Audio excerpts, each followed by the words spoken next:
Have you ever felt like you're carrying a weight that isn't entirely yours? Maybe it's a persistent anxiety, a pattern of unhealthy relationships, or a deep-seated fear you can't quite explain. You might be surprised to learn that these feelings could be rooted in something called generational trauma.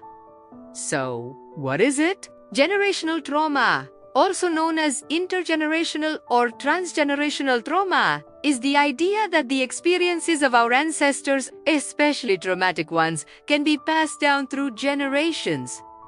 It's not about blaming our parents or grandparents. It's about understanding how their unresolved pain can ripple through a family, shaping behaviors, beliefs, and even our biology. Think about a family that survived a war, famine, or severe poverty. They might have developed certain survival mechanisms, like being constantly on high alert, hoarding resources, or having difficulty trusting others. Even if their children grew up in a safe and stable environment, they might unconsciously absorb these behaviors and anxieties. The parent, without even realizing it, might teach their child that the world is a dangerous place or that you can never have enough. This isn't done out of malice. It's a protective instinct that has been passed down. The science behind this is fascinating. Research in epigenetics suggests that traumatic experiences can actually leave a chemical mark on a person's genes. These epigenetic changes don't alter the DNA sequence itself, but they can affect how genes are expressed. And remarkably, these changes can be passed down to the next generation, potentially influencing their stress responses and predisposition to conditions like anxiety and depression. Imagine it like this.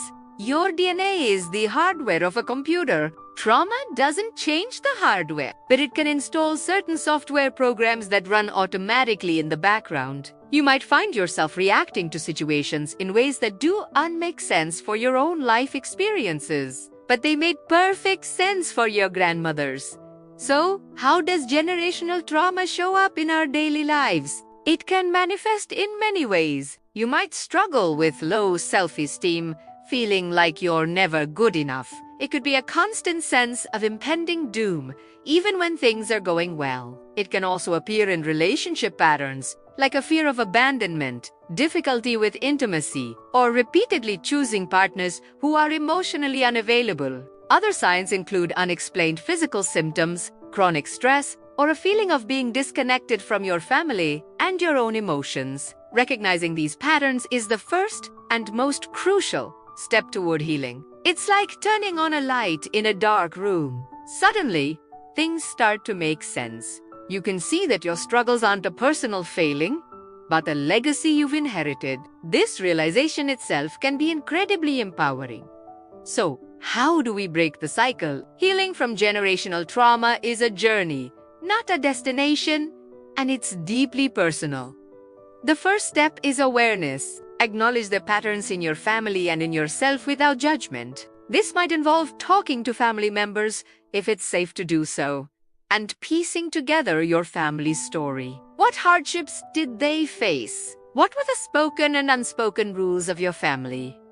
Therapy can be an invaluable tool. A therapist who specializes in trauma can help you unpack these complex layers, understand their origins, and develop new, healthier coping mechanisms. Modalities like somatic experiencing, which focuses on the body's response to trauma, or family systems therapy, can be particularly effective. Another powerful practice is reparenting your inner child. This means giving yourself the love, safety, and validation you may not have received. It's about learning to soothe your own anxieties and celebrate your own successes. Mindfulness and self-compassion are key here. Learning to be present in the moment and treating yourself with the same kindness you would offer a good friend can fundamentally change your relationship with yourself. It's also about creating new narratives. You are not defined by your ancestors' pain. You have the power to write your own story. This can involve setting healthy boundaries, pursuing your passions, and building a community of supportive, loving people around you. By healing yourself, you're not just improving your own life. You're stopping the cycle of trauma from being passed on to future generations. You are becoming what's called a cycle breaker.